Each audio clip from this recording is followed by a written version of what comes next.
bayan. Nais ko lang pong bigyan din ang mga bagay na ito.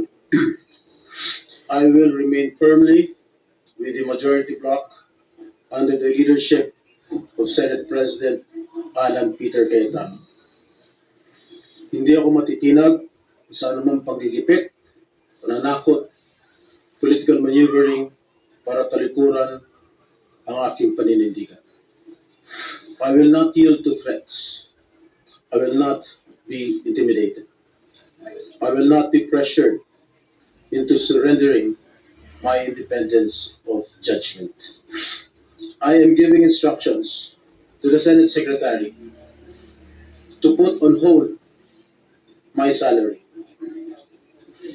Personal kong pasya ito upang ipakita sa sambayan ng Pilipino na wala akong intensyon makinabang sa pondo ng bayan habang nililinis ko ang aking pangalan. At higit sa lahat, hindi ako papasailalim ng kustodya ng Senado. I will not seek Senate custody. Hindi ko gagamitin ang Senado bilang panangga laban sa mga aligasyon sa akin. Nakahanda akong ipagtanggol ang aking sarili sa hukuman at hindi ako magtatago sa likod ng institusyong ito upang umiwas sa proseso. Ipagtatanggol ko hanggang sa huli ang aking sarili para patunayan na walang batayan ang mga paratang sa akin.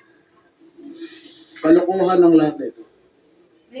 Mismo ang Senate Legislative Budget Research and Monitoring Office or LBRMO ang nagsabi sa Ombudsman na wala silang anumang dokumento o record na nagpapakita na ako ay nagpasok ng anumang insertion sa 2025 National Budget.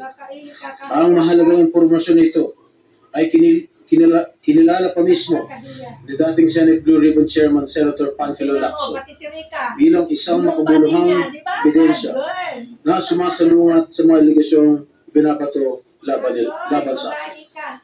So how can the Office of the Ombudsman file a plunder case against me when I am not even alleged to be part of or the mastermind of the supposed scheme? Wala po akong kinalaman dyan. Ngayon ko lang po isa sa publiko ito. Maraming beses po ako inalok na talikuran ang independent majority bloc kapalit ang pagbabasura sa aking kaso. Ngunit, hindi ko po ito tinanggap. Mas nanaig ang paninindigan ko na ako'y manatili sa hanay ng mga kasamahan ko sa independent majority bloc. I stand my ground. Ngayon kung tatanungin niyo kung sino sila, abangan ninyo ang susunod na kabanata. I stand my ground because what is at stake here goes far beyond my personal circumstances. What is at stake here is the independence of the Senate. This institution must never become vulnerable to external pressure. It must remain free from political coercion, free from undue influence, and free from any scheme designed to weaken its constitutional role as a co-equal and independent branch of government.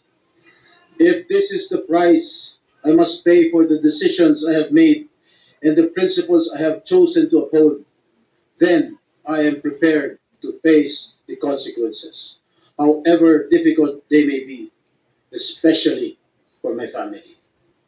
I will not be broken by accusations, nor will I yield to political pressure. I will meet these charges head-on, defend my honor through due process, and place my faith in the truth. I will be proceeding now to the CIDG to voluntarily surrender myself. Maraming salamat. Kaya? More question, guys.